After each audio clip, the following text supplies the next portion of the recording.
Hello, my name is Joseph Wirtz, and this is my video discussion for Module 1 of the Senior Capstone for Justice Studies. So let's get right into it. What I hope to do after I graduate, I want to move back home and I want to pursue a career with the Yavapai County Sheriff's Department. There are multiple things I like and dislike about this job, but I think the main thing I like about it and what drew it to me in the first place is it's very kind of boots on the ground. You're in the community, you're helping people, you're doing things, you're keeping the community safe, just trying to kind of uphold that standard you'd expect from law enforcement. The main thing I dislike about it is obviously, as like any other law enforcement career, it can be dangerous. You never know what you're going to walk into every day. You never know what you're going to have to do every day. It's kind of a job where you have to act on your feet and think on your feet. And that's another thing I do like about it, though. All right, so I couldn't find a dedicated code of ethics, but I did find a mission statement that works in a bit of a similar manner. The main values of the Yavapai County Sheriff's Department is serving the community, reverence for the law, commitment to leadership, and integrity in all we say and do.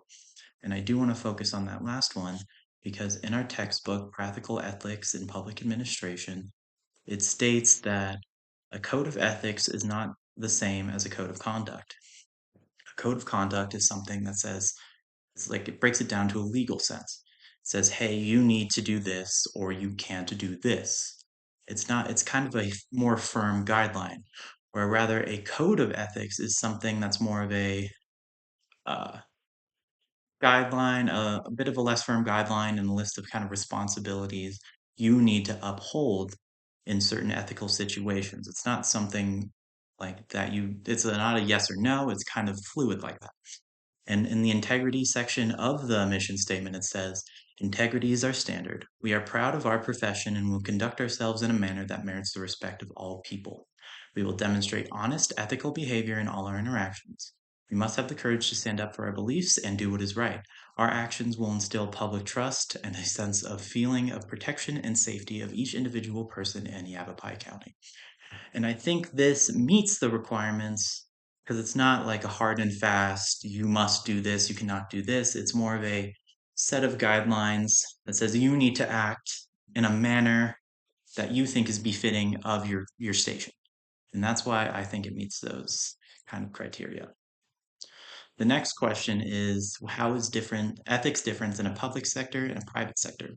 So the main way the book kind of breaks this down in a way that I really like is like to think of it as like a shop. So who owns a shop? So the private shop is owned by an owner, a private person. Whereas a public shop, if you want to be cliche as the book states, is owned by the public. So in a private shop, their main thing is to make profit. Whereas a public shop is their main thing is to serve people.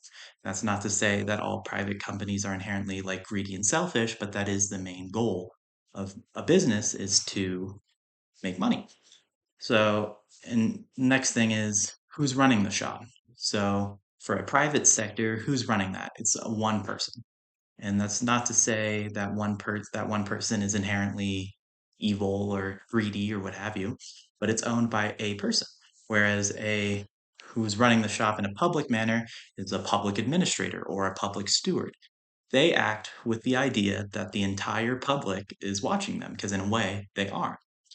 The last thing we want to talk about is what does the shop sell? So in a private sector, they sell things that the public needs or wants. So they sell things to make a profit. They sell things to make a profit that people want to buy. Whereas in a public sector, they are or they sell quote unquote what the public deems is necessary.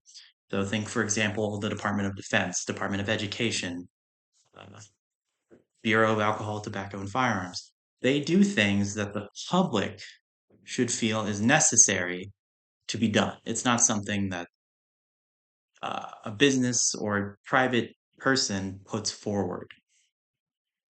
So, yeah, thank you for listening to me. Have a great rest of your night.